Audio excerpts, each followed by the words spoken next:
વડોદરાથી ભાવિક ભક્તો છેલ્લા 21 વર્ષથી જિલ્લાના સાવલી તાલુકાના ભીમનાથ મહાદેવ મંદિરે પરંપરાગત આવતો ધર્મધજા પગપાળા સંઘ ઓમ શિવાયની ધૂન સાથે આવી પહોંચ્યો હતો.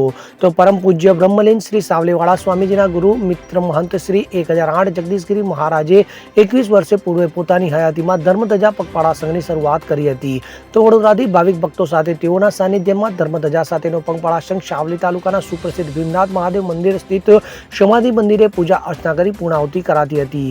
તે પરંપરાગત રીતે આજે ગૌરૈયાના ગાદીપતિ મહંત શ્રી નીલકંઠગીરી મહારાજના સાનિધ્યમાં ઓમ નમઃ શિવાયની ધૂન સાથે ભાવિક ભક્તો સાથે સાવલી ભીમનાથ મહાદેવ મંદિર બ્રહ્મલીન સાવલીવાળા સ્વામીજી અને ગેબીનાથ દાદાના સમાધિ મંદિરે આવી પહોંચ્યા હતા અને ભીમનાથ મહાદેવની પૂજા અર્ચના કરી વડોદરાથી શરૂ કરાયેલી ધર્મધજા યાત્રાની સાવલીના ભીમનાથ મહાદેવ મંદિરે પૂર્ણાહુતિ કરાઈ હતી અને નીલકંઠગીરી મહારાજે પ્રતિવર્ષ આ ધર્મધજા પગપાળા સંઘની યાત્રા અવિરતપણે ચાલુ જ રહેશે હોવાનું જણાવ્યું હતું.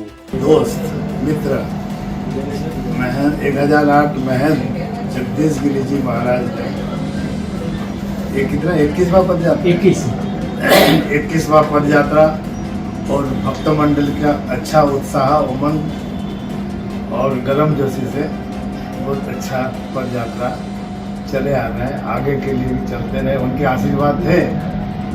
ये पद यात्रा रुकना नहीं चाहिए, હંમેશા ચલતે રહે પદયાત્રા. ઓમ નમઃ શિવાય. છેલ્લા 21 વર્ષથી વડોદરાથી ભીમનાથ મહાદેવ સાવલી પદયાત્રાનું આયોજન કરવામાં આવે છે.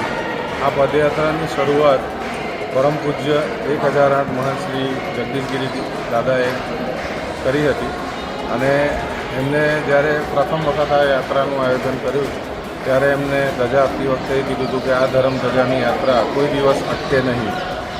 એમના એ જ વચનોને ધ્યાનમાં રાખીને આજે પણ દર વર્ષે ફેબ્રુઆરી મહિનામાં એક શનિવારે સાવલી ભીમનાથ મહાદેવ સુધી વડોદરાથી લગભગ 100થી 150 ભાવિક ભક્તો ભેગા મળી અને સવારે 5 વાગ્યાથી ચાલવાનું શરૂ કરે છે અને બપોરે 2-2:30 વાગ્યા સુધી ભીમનાથ મહાદેવ પહોંચે છે.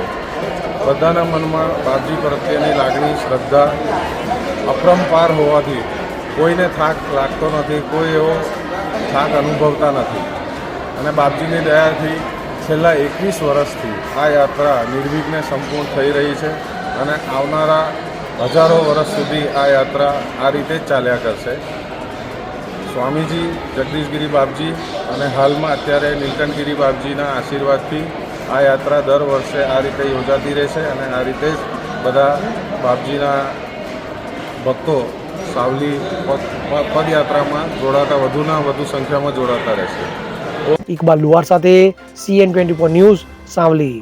હવે જુઓ દેશ દુનિયાની તમામ ખબરો તમારી આંગળીના ટેરવે.